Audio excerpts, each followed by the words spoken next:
Hey guys, so today I'm going to be showing you how to do an icicle drip cup. So it is optional what tumbler you use. I am using a Starbucks cup as you can see here, the venti, and I'm going to be doing icicles on it. So you guys will see this is going to be a two-part video. In the next video, I am going to be showing you how I turn it into a snow globe cup. So I'm going to be showing you how to do a snow globe cup if you are interested. So like I said, we are doing icicles right now, and I'm going to start off with my lid, filing it down, making sure all that shine is gone to make sure that glue can hold onto those rhinestones and onto that lid. So go ahead and file it down the top and the sides of the lid. So this is how it looks once it's filed down, and now we're going to move to the actual cup. So as you guys can see there, the icicles are going to be dripping down. I got my materials next to me as you can see there. I'm going to be showing you 4 different ways real quick of how you can be doing these icicles at home. So first I got my nail drill right there. I got a nail file. I got a regular file which I'm going to be wrapping around a paintbrush. You can use anything like a pencil, something long like that, and then a Sharpie. So we're gonna begin with the nail drill. So I got my nail drill right here with a pointy tip. As you can see there, I love to use my nail drill for crafts. I've told you guys that before. I have it at a speed of about 3 or 4, and I turn the light on so you guys can see better. But as you can see there, I'm beginning to do my lines. I am doing them really thin because this is icicles. Icicles are thinner. They're not like a regular drip. I have showed you guys how to do a regular like blood drip before. If you guys have not seen that video, I will link it down below in the description, and I'll put it right here in the right hand corner. As you can see though, I am doing my drip with the nail drill right here. So like I said, it is a bit thinner. I did the outline first and then I went in and filed it down. So this is my preferred choice to use my nail drill to file it down on the cup. And then I'm going to show you how to do it with a nail file. Much cheaper. I'm pretty sure everybody has a nail file at home. As you can see there, I'm going in with the edge of the file and I'm just doing an icicle. As you can see there. Super simple, guys. There you go. And then my third option is to use sandpaper, which I wrapped around my paintbrush like I told you guys, just to give it that pointy edge so I can do the icicles, because like I said, the icicles are really thin, so you don't want a huge, filing grip paper or sandpaper or whatever it is else you use. You want a very pointy part of whatever it is you're using, so the icicles come out straight and really thin. So as you can see there, I made another icicle just like that. So 3 different ways. And the last option is, if you are going to bling out your whole cup, you can go ahead and file down the whole cup, and then you can just draw out your icicles with a Sharpie. So now that I showed you guys how to do your icicles, I'm going to add more of a section for the ice. So as you can see there, I went in with the nail file and I made that section thicker. So the drip of the icicles has more of a thickness to it. I don't know if I'm explaining myself right, but so it just gives it more of a full look, So I went all the way around. I like the nail file because it gives it more of a straight look, all around the cup. After that, now I can go in. You guys can see there how thick it's going to be, because the edges of the lid does count, to the thickness of how it's going to look. So now I can go in with my preferred option, which is my nail drill, to go ahead and draw out my icicles all around the cup. As you can see there, I am adding more of a smoothness to the icicles where they connect, because I want it to give it more of a realistic look. Icicles don't just strip straight, they are all connected. They're all dripping together, they are separated, but they're all dripping together. So they need to be connected. As you can see there, some are smaller, some are longer, some are thinner, some are, more pointy, more round. It's just about giving it that realistic look. So I'm going to go all the way around and create my icicles. Again, it is optional, up to you how thick you want to make them, how long you want to make them. If you want them a little bit more rounder at the ends or more pointy, just make sure they're not too thick, because then it's going to give away, that icicle look. So just be very careful and be sure to take your time, because you do not want to mess this cup up and have to go buy another one. So just take your time and it will come out beautiful, trust me.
So as you can see, I am done filing down my icicles. Everything's looking good.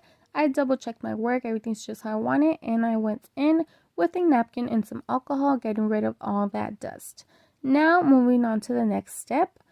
You can still see right there where I filed it down. But now I'm going to go in with a Sharpie. I have a baby blue Sharpie that I'm going to go in and color all of the parts that I filed down with that blue Sharpie. But real quick, this is the rhinestones I am using. I did get this pack at amazon.com. I will link it down below in case you guys want to go check it out. I did my mix already just with these rhinestones. I did not use the super dark navy blue ones, but I did use the rest of them, all mixed into different sizes and colors. So real quick, just wanted to show you how it looks. The little section right there that I did color it in already with the blue Sharpie and the regular see-through cup.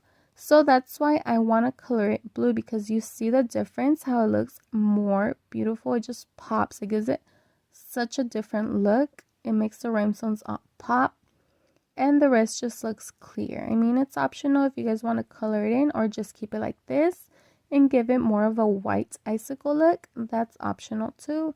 But I'm going to go ahead and color all this in with my Sharpie. All around with the icicles and the top of the lid and also the sides of the lid. Everything that was filed down.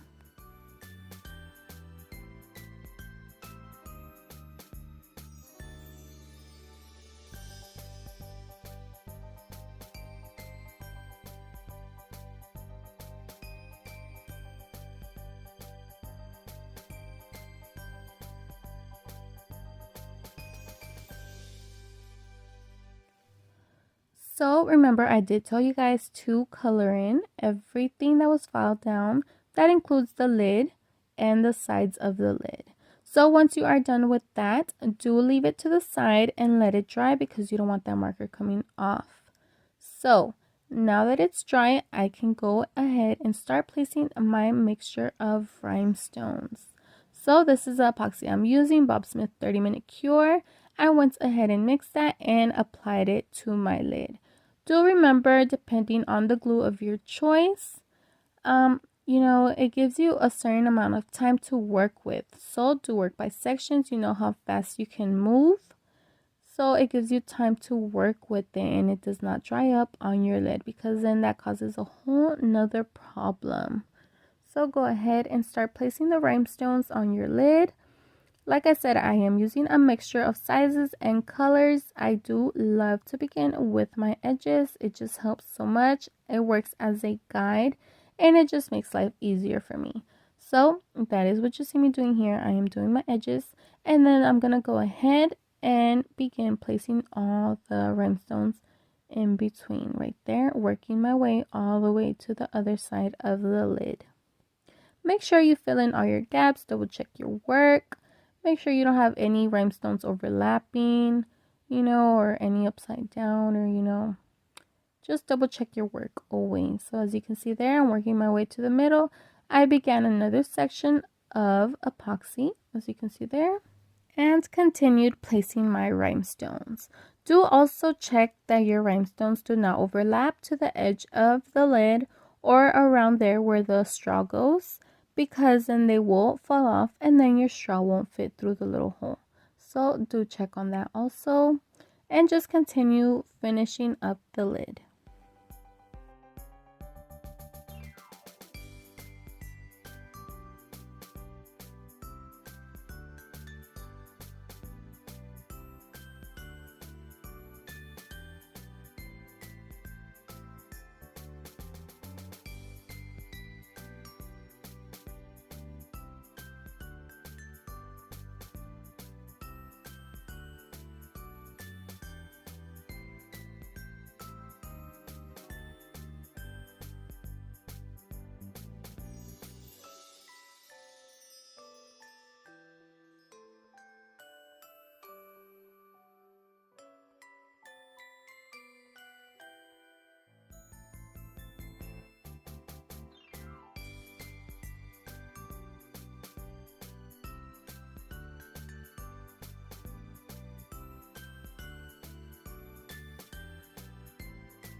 So as you can see here, I am finishing up the top of the lid. It's coming out beautiful. I love how that blue is giving it such a beautiful look.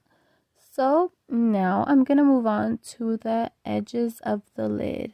I'm going to put a thin layer of epoxy and I'm going to continue putting my mixture of rhinestones. I am not just putting one size. I am continuing to put the mixture because I want it to keep blending in. I don't want it to,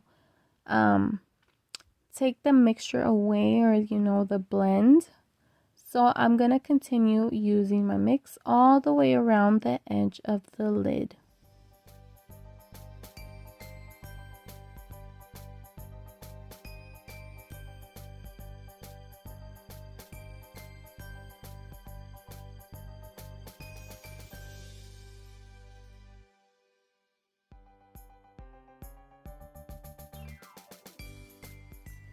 So as you can see here, I am done working on my lid.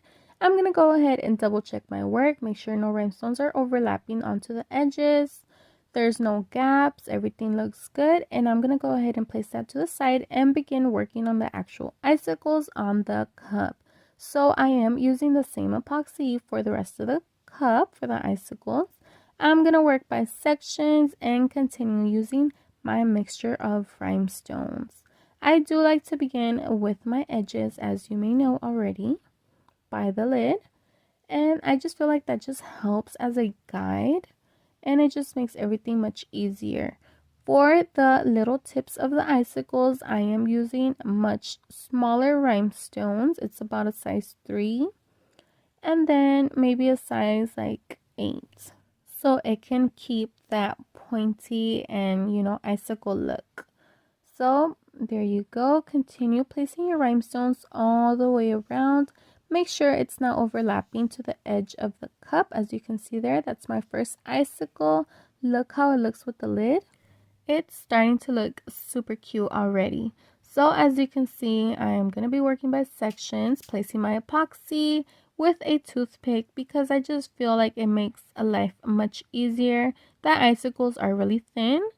So it just makes sure that the glue does not go everywhere. If it does go a little bit out of place, you can just clean it off with a napkin. Make sure you don't double dip because you don't want, just to make a bigger mess. So when you do wipe it off with a napkin, and then get another clean piece of napkin and continue cleaning as you need. So as you can see there, I did begin with my edges first, and then I moved my way down to the icicles. So like I said, just continue as we have been doing, placing your rhinestones only on the areas that we colored and we filed down. We are working on the icicles now. And trust me, this cup is going to be looking so beautiful and ready for this winter season.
Also, as you go around filling in your icicles with rhinestones, do make sure you do not go over the lines of what filed down and you drew, because you don't want to lose that illusion of the icicles. You don't want them to look all crooked or lopsided. You want that icicle look. As you can see there, some are pointy, some are a little bit more rounder. It just gives it that more realistic look. But I love how this cup is coming out. It's coming out beautiful. I love how that Sharpie gives it such a beautiful background. It makes it more icy looking. It gives me like frozen vibes. So I love how this cup is coming out already. Just continue placing the rhinestones all around the cup.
So as you can see here, I am finishing up my icicles. Everything's looking beautiful. Double checking my work. Make sure my rhinestones are not overlapping to the edge of the cup, because I want to make sure my lid can seal to the cup. And then we are done. Look how beautiful these icicles came out. I love them. I hope you do too. I hope you learned something. And now you are ready for this Christmas season. Look how cute they came out. Super, super cute. So these are my final results, guys. Look how beautiful it looks. I love it. And like always, thanks for watching. Like and subscribe. And I will see you guys in the next video. Also remember, this is a 2-part video. So in the next video, I'll be showing you guys how to snow globe this cup. We're going to continue making this cup more beautiful. So stay tuned. Turn on all those notifications. And I will see you next time.